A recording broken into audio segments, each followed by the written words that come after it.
مسند احمد میں حدیث مبارکہ ہے، حضرت سیدنا ابن عباس رضی اللہ تعالیٰ عنہ سے مروی ہے کہ رسول اللہ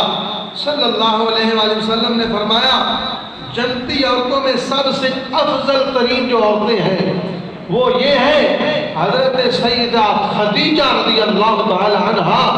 یہ جنت کی افضل ترین عورتوں میں عورت ہے، اور حضرت فاطمہ بنت محمد، یعنی فرمایا کہ میری بیٹی فاطمہ رضی اللہ تعالی عنہ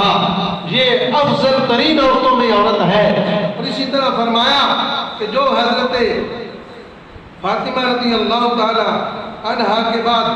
حضرت کیا نام ہے آسیہ بنت مزاحم رضی اللہ تعالی عنہ، حضرت مریم بن عمران رضی اللہ تعالی عنہ، حضور نے ان عورتوں کے نام لیے، فرمایا کہ یہ عورتیں